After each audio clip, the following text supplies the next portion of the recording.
ان الذین آمنوا والذین ہادوا والنصارى، یقیناً وہ لوگ جو ایمان لے کر آئے اور وہ جو یہودی ہیں اور عیسائی ہیں، والصابئین اور جو بے دین ہیں، من آمن باللہ والیوم الآخر جو ایمان لے کر آئے اللہ پر اور آخرت کے دن پر، وعمل صالحا اور جنہوں نے نیک اعمال کیے، فلہم اجرہم عند ربہم پس ان کے لیے اجر ہوگا ان کے رب کے ہاں، ولا خوف علیہم ولا هم یحزنون نہ ان پر کوئی خوف ہوگا اور نہ ہی وہ لوگ غمگین ہوں گے۔ یہاں میں نے بات عرض کی تھی کہ ان الذین آمنوا ایمان کا تذکرہ اس آیت میں 2 مرتبہ ہے۔ ایک ایمان یہ ہے اور آخر میں پھر من آمن باللہ، تو اس کا جواب یہ تھا کہ پہلے والے آمنو سے مراد وہ لوگ جو ایمان لے کر آئے زبان سے، تو من آمن باللہ کہ وہ ایمان لے کر آئیں دل سے بھی، تو جو زبان سے لائے ہیں وہ دل سے بھی ایمان لائیں۔ یہ نمبر 2، پہلے والے آمنو سے مراد ایمان لانا اور دوسرے والے من آمن سے مراد اس ایمان پر استمرار اور دوام مراد ہے۔ یہ نمبر 3 کہ پہلا والا جو آمنو جو ایمان لے کر آئے حضور کے دور میں، اور من آمن باللہ والیوم الآخر دوسرے والے ایمان سے جو مراد ہے جو حضور کے دور کے بعد ایمان لائے، یعنی جو حضور کے دور میں ایمان لائے وہ لوگ اور جو حضور کے دور کے بعد ایمان لے کر آئیں وہ لوگ مراد ہیں۔ اور یہ ہے کہ اس سے مراد ان الذین آمنوا پہلے والا جو آمنوا ایمان والے، اور اب یہ والذین ہادوا والنصارى ان میں سے جو ایمان لے کر آئیں، یعنی یہود و نصارہ اور صابئین میں سے جو ایمان لے کر آئیں، تو گویا ان کی طرف اشارہ ہے۔ باقی وضاحت میں نے عرض کر دی تھی، یہود کو یہود کیوں کہتے ہیں، نصارہ کو نصارہ کیوں کہتے ہیں، بات چل رہی تھی صابئین پر، اور میں نے مختلف اقوال بیان کیے تھے کہ صابئین سے کیا مراد ہے۔ وعمل صالحا جو ایمان لے کر آئے اللہ پر ایمان لائے اور آخرت کے دن پر، تو ان دونوں کا اس لیے تذکرہ ہے کہ اصل الایمان 2 چیزیں نا، اللہ رب العزت کی ذات سب سے پہلے ہے اور آخرت کا دن سب سے آخر میں ہے، تو یہ دونوں اصل الاصول ہیں۔ تو جب کوئی ان دونوں پر ایمان لے آیا آغاز اور انتہا پر، تو گویا اس نے سب پر ایمان لے آیا۔ ذکر الطرفین والمراد به جمیع الایمانیات، طرفین کا تذکرہ ہے، تمام ایمانیات مراد ہیں، یعنی جو اللہ اور آخرت پہ ایمان لائے گویا کہ وہ آغاز اللہ کی ذات اور انتہا سے مراد قیامت کا دن، اس پر ایمان لایا گویا وہ سب پر ایمان لے آئے۔ وعمل صالحا اور نیک اعمال کرے، تو واو عطف کے لیے تو تغایر ہے، اس سے معلوم ہوا ایمان الگ چیز ہے، اعمال صالحہ الگ چیز ہے۔ عمل ایمان میں شامل نہیں ہے، اعمال جو ہیں وہ ایمان میں شامل نہیں ہیں۔ فلہم اجرہم پس ان کے لیے اجر ہوگا ان کے رب کے ہاں۔ لہم اجرہم دیکھیں یہ خبر کی تقدیم ہے اور مبتدا مؤخر ہے حصر کے لیے۔ ولا خوف علیہم نہیں کوئی خوف ہوگا، نہ وہ غمگین ہوں گے۔ خوف جو ہوتا ہے مستقبل کے لحاظ سے، حزن ہوتا ہے ماضی کے لحاظ سے، یعنی مستقبل کے لحاظ سے انسان کو اندیشہ ہوتا ہے یہ چیز مجھ سے چھوٹ جائے گی، کوئی لے لے گا، تو کہا مستقبل کے لحاظ سے بھی کوئی خوف نہیں ہوگا۔ ماضی میں کوئی حادثہ ہے انسان پریشان ہوتا ہے غم، تو کہا ماضی کے لحاظ سے بھی کوئی غم نہیں ہوگا، نہ خوف ہوگا اور نہ ہی غم ہوگا۔ یا نمبر 2 یہ اشارہ اس طرف ہوتا ہے، بسا اوقات بعض اس کے برعکس لیتے ہیں کہ جو خوف ہے اس کا تعلق ماضی کے ساتھ ہے اور حزن کا تعلق کرتے ہیں مستقبل کے ساتھ، کہ کوئی خوف بھی نہیں ہوگا اور آنے والے حالات میں کوئی غم بھی نہیں ہوگا۔ دیکھیں انسان کے پاس سب کچھ ہو، دولت پیسہ، لیکن پھر بھی یہ ڈر تو رہتا ہے کبھی یہ صحت چلی جائے گی، کبھی دولت پیسہ جائیداد چلی جائے گی، سب کچھ ہو بھی لیکن پھر بھی اس کے جانے کا خوف رہتا ہے، تو اللہ نے نفی کر دی کوئی خوف نہیں ہوگا۔ اور آگے مضارع کا صیغہ کسی قسم کا کوئی غم، دیکھیں غم اور خوف ایسی چیزیں جو وقت آنے سے پہلے انسان کو بوڑھا کر دیتے ہیں، انسان پریشان ہو جاتا ہے، بال سفید ہو جاتے ہیں، سب کچھ دولت ہے لیکن پریشانی کس وجہ سے؟ غموں کی وجہ سے، اس لیے نفی کر دی خوف اور غم نہیں۔ وَإِذَا أَخَذْنَا مِيثَاقَكُمْ اور جب ہم نے لیا تم سے پختہ وعدہ، ہم نے پختہ وعدہ تم سے لیا، اس کے نیچے لکھیں تورات پر عمل کرنے کا، ہم نے تم سے پختہ وعدہ لیا تھا تورات پر عمل کرنے کا۔ وَرَفَعْنَا فَوْقَكُمْ واو حالیہ ہے، درا حال ہے کہ ہم نے بلند کر دیا تمہارے اوپر طور پہاڑ کو، خضوع سے پہلے قلنا، اور ہم نے کہا کہ تم پکڑ لو ما آتیناکم بقوت، جو ہم نے تمہیں دیا ہے قوت کے ساتھ، وَاذْكُرُوا مَا فِيهِ، اور تم یاد رکھو ما کے نیچے احکامات، ان احکامات کو یاد رکھو فیہ جو اس کتاب میں تورات میں ہیں، لعلکم تتقون تاکہ تم لوگ پرہیزگار بن جاؤ، متقی بن جاؤ۔ دیکھیں اب یہاں اللہ تعالیٰ نے کہا ہم نے ان سے پختہ وعدہ لیا۔ اب وہ پختہ وعدہ لیا تھا کس چیز کا؟ کہ تم تورات پر عمل کرو، تورات پر عمل کرو، اور اسی طرح تورات کے اندر جتنے احکامات کا تذکرہ تھا، آپ صلی اللہ علیہ وسلم کی صفات کی پیشن گوئیاں تھیں، نبی آخر الزمان کا تذکرہ تھا کہ تم اس پر عمل کرو۔ ورفعنا، اور ہم نے بلند کر دیا ان پر طور پہاڑ کو۔ دیکھیں یہ لوگ نہیں مان رہے تھے نا، تو اب تورات انہیں کتاب دے دی گئی، انہوں نے وعدہ بھی کیا لیکن انکار کرنے لگے۔ اللہ نے پہاڑ کو ان کے سر پہ معلق کر دیا، پہاڑ ان کے سر پر آ گیا۔ مانتے ہو نہیں مانتے ہو؟ پہاڑ کو دیکھا، کہا جی مانتے۔ تو پہاڑ کو دیکھ کر انہوں نے ایمان لایا۔ وہ ہے نا کہ لاتوں کے بت باتوں سے نہیں مانتے، تو ڈنڈے کی زبان سمجھتے۔ تو اللہ نے بنی اسرائیل پہ پہاڑ کو اوپر کیا معلق۔ تورات پر تم عمل کرو گے یا نہیں؟ فوراً کہا نہیں، عمل کریں گے ہم۔ تو ہم نے بلند کر دیا ان پر طور پہاڑ کو، اور ہم نے کہا کہ تم لے لو جو کچھ اس میں قوت کے ساتھ۔ اب یہاں ایک سوال یہ ہے کہ یہ تو جبر ہوا، اکراہ ہوا، اور اسلام میں تو اکراہ جائز نہیں ہے۔ اسلام میں ہے لا اکراہ فی الدین، دین میں جبر نہیں ہے، اور یہاں تو اللہ تعالیٰ نے ان پر گویا جبر کر دیا، دین میں تو اس کی نفی ہے۔ جواب یہ ہے، دیکھیں دین میں ابتدا میں جبر نہیں ہے۔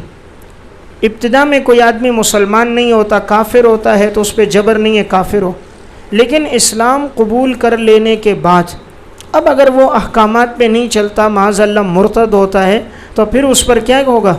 جبر ہوگا۔ اب ان لوگوں نے پہلے ایمان لایا تورات پہ، لیکن اب یہ کہتے تھے ہم نہیں مانتے، انکار کر رہے تھے، تو اب اللہ نے پہاڑ معلق کیا، تو دین قبول کرنے کے بعد جبر ہے۔ اس کی مثال یوں ہے، جب تک آپ مدرسے میں داخلہ نہ لو تو آپ پر مدرسے کا کوئی قانون لاگو، بھلے آپ طالب علم کا لباس پہنو، ٹوپی پہنو، مدرسے آؤ جاؤ، لیکن آپ پر قانون نہیں لاگو ہوگا، آپ پر سختی نہیں ہوگی، کلاس میں بیٹھو، چھٹی نہیں کرنا، تکرار میں ناغہ نہیں کرنا، کوئی قانون نہیں، کیونکہ جبر نہیں۔ لیکن جب کسی نے داخلہ لے لیا، اب داخلہ لینے کے بعد اگر چھٹیاں کر رہا ہے، حاضری نہیں کر رہا، تو اب اس پہ قانون لاگو ہوگا، تو کبھی کلاس سے اٹھائیں گے، کبھی حلق کروائیں گے۔ تو قانون کیوں لاگو ہوا؟ اس لیے کہ اس نے اس کو قبول کر دیا۔ اسی لیے کوئی آدمی ایمان نہ لائے تو جبر نہیں ہے، لیکن ایمان لانے کے بعد اگر کوئی ارتداد اختیار کرتا ہے تو اب اس پر اسلام میں جبر ہوگا کہ اب ایمان لاؤ نہیں تو تمہارے لیے سزا ہے۔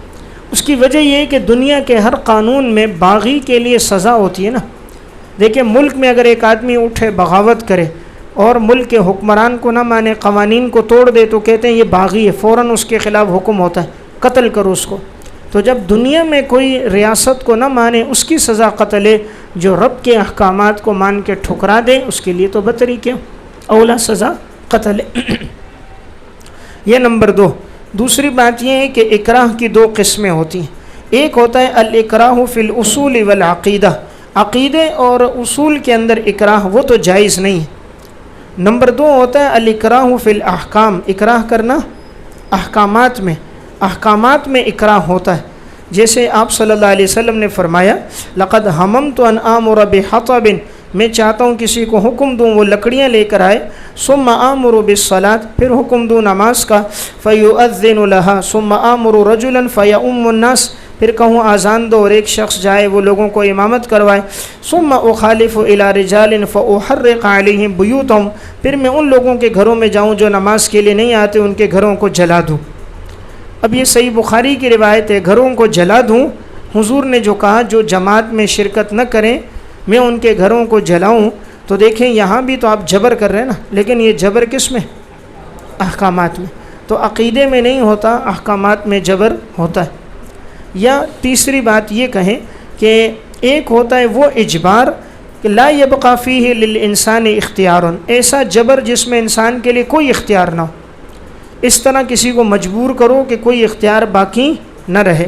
اور ایک ہوتا ہے وفی الاکراہ اختیار، ایسا اکراہ جس میں اختیار باقی رہتا ہے، جس طرح کمن اجبر بین ان یختار الکفر او الموت، کسی کو کہا بھئی تم موت کو پسند کرتے ہو یا دین کو، یا تو مذہب پہ رہو یا ہم تمہیں قتل کریں گے۔ اب دیکھیں وہ ایک چیز کو پسند کرتا ہے نا، کہتے ہیں مجھے قتل نہ کرو، دین چھوڑ دیتا ہے، یا دین پہ رہتا ہے اور قتل کو اختیار کر دیتا ہے۔ تو اب یہاں پر بھی اجبار وہ ہوتا ہے جس میں اختیار نہ ہو، شریعت میں وہ نہیں ہے، یہاں تھا اکراہ یعنی اختیار تھا، یہاں اختیار تھا دو میں سے ایک چیز قبول کرو، یا دین کو قبول کر دو اور یہ نمبر دو موت کو قبول کر دو۔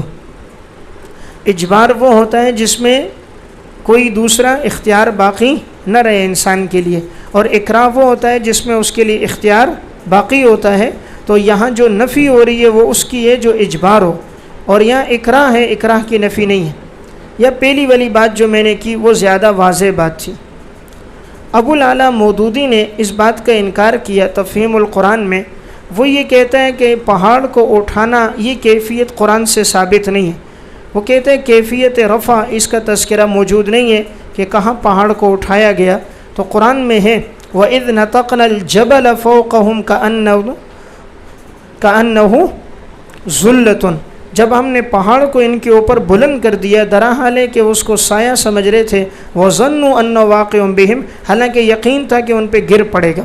معلوم ہوا پہاڑ کو اٹھانے کا تذکرہ قرآن میں آیا، پہاڑ کو ان کے اوپر بلند کیا گیا۔ اب آگے اللہ نے فرمایا تم لے لو جو کچھ اس کتاب میں ہے بقوت، قوت کے ساتھ۔ قوت سے مراد کیا ہے؟ یا تو بنیت و اخلاص، بنیت و اخلاص، نیت اور اخلاص کے ساتھ لے لو، یا قوت سے مراد بجد و اجتہاد، اجتہاد کے ساتھ تم اس کو لے لو، یا العمل بما فیہ، جو کچھ اس میں ہے اس پہ عمل کر دو، العمل بما فیہ، جو کچھ تورات میں ہے اس پر تم عمل کرو۔ یا بعض نے قوت سے مراد بالید الیمنا، کہ تم دائیں ہاتھ سے اس کو لے لو، کیونکہ دائیں ہاتھ سے لینے میں ادب ہے، تو تم تورات کو لے لو دائیں ہاتھ میں۔ بات سمجھ گئے؟ تو قوت کی میں نے 4 باتیں عرض کر دیں، نیت اور اخلاص کے ساتھ، یا نمبر 2 اجتہاد کوشش کے ساتھ، یا نمبر 3 تم اس پر عمل کر دو، اور یا نمبر 4 مراد اس سے دائیں ہاتھ میں لے لو۔ وَاذْكُرُوا، اور تم یاد رکھو جو کچھ اس میں احکامات ہیں تاکہ تم لوگ پرہیزگار بن جاؤ۔ ثُمَّ تَوَلَّيْتُمْ، اب یہاں سے یہود کی خباثتوں کا ذکر ہے، یہود کی خباثات۔ تو یہود کے اندر 3 امراض تھے، یہود میں 3 امراض تھے۔ پہلا مرض تھا تولی، بات سے پھر جانا۔ دوسرا مرض تھا ہیلہ بازی، ہیلے کرتے تھے۔ تیسرا مرض تھا تعمق، گہرائی میں جاتے تھے، گہرائی میں جاتے تھے، بات کے پیچھے پڑ جاتے تھے، جیسے آگے بقرہ کا واقعہ آئے گا۔ تو یہود میں امراض ثلاثت ہے، تولی، ہیلہ بازی اور تعمق۔ تو ثم تولیتم، یہاں سے تولی کا تذکرہ ہے، خباثت نمبر 1۔ ثم تولیتم، پھر تم پھر گئے، من بعد ذالک، اس کے بعد۔ فلولا فضل اللہ علیکم ورحمتہ، پس اگر اللہ کا تمہارے اوپر فضل نہ ہوتا اور اللہ کی رحمت نہ ہوتی، لکنتم من الخاسرین، البتہ تم لوگ ہو جاتے تباہ ہونے والوں میں سے، خسارے والوں میں سے ہو جاتے۔ اگر اللہ کا فضل اور اللہ کی رحمت نہ ہوتی تو تم ہو جاتے خسارے والوں میں سے۔ اب یہاں پر اللہ کا فضل اور اللہ کی رحمت سے کیا مراد ہے؟ تو وَرَحْمَتُهُ اس کے نیچے لکھیں بِإِمْحَالِكُمْ وَتَأْخِيرِ الْعَذَابِ عَنْكُمْ، بِإِمْحَالِكُمْ، اللہ نے تمہیں مہلت دی، وَتَأْخِيرِ الْعَذَابِ عَنْكُمْ، اور اللہ نے تم سے عذاب کو مؤخر کیا، یہ رحمت ہے۔ یا نمبر 2 وَالْمُرَادُ مِنَ الْفَضْلِ الْقُرْآنِ، فضل سے مراد اللہ کا قرآن ہے۔ اور والمراد من الرحمت ارسال الرسول صلی اللہ علیہ وسلم، اور رحمت سے مراد آپ صلی اللہ علیہ وسلم کا بھیجنا ہے۔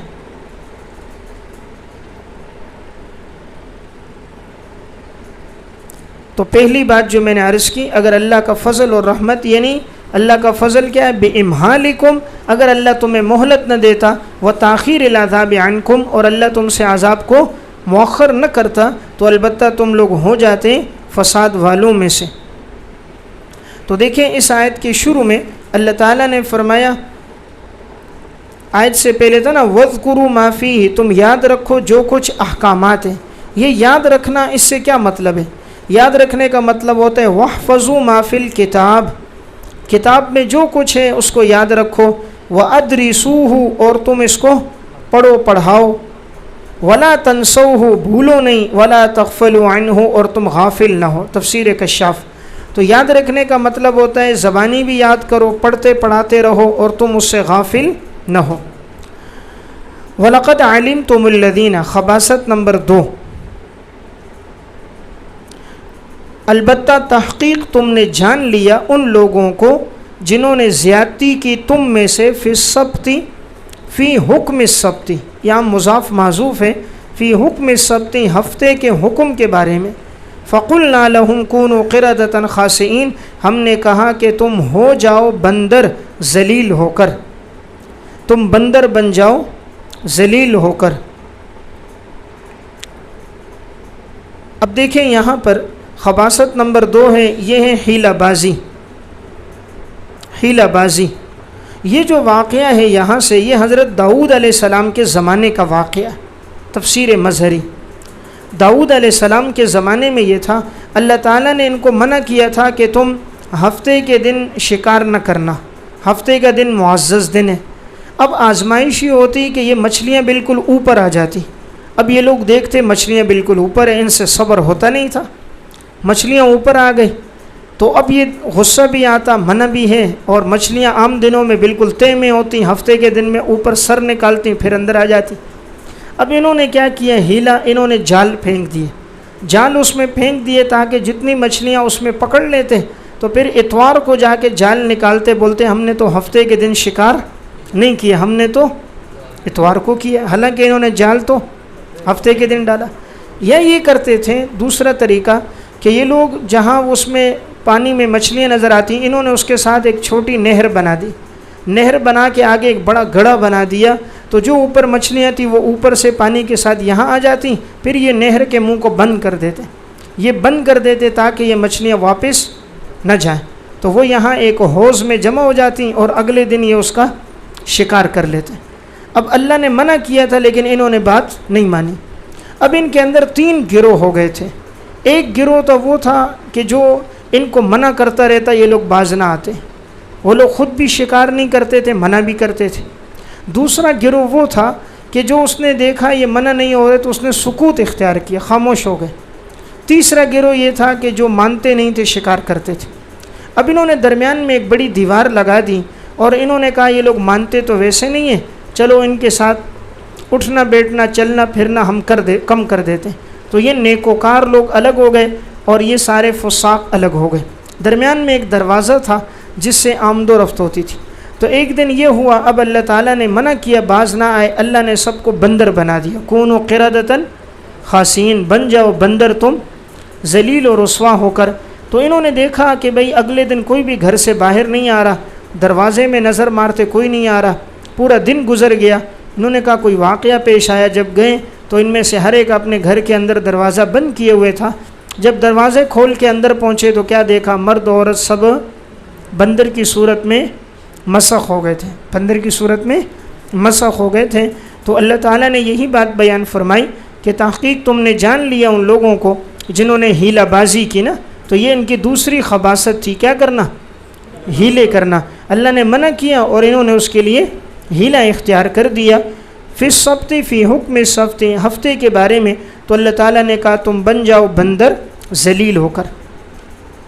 اب یہاں پر جمہور علماء کی رائے یہ ہے کہ اللہ تعالیٰ نے ان کو حقیقتاً بندر بنایا تھا، جیسے حقیقتاً بندر ہوتے ہیں۔ جمہور علماء کی رائے یہ کہ اللہ نے اسی طرح ان کو بندر بنایا۔ علامہ آلوسی رحمۃ اللہ علیہ فرماتے ہیں ظاہر القرآن انہم مسخوا قردۃ علی الحقیقت، ظاہر القرآن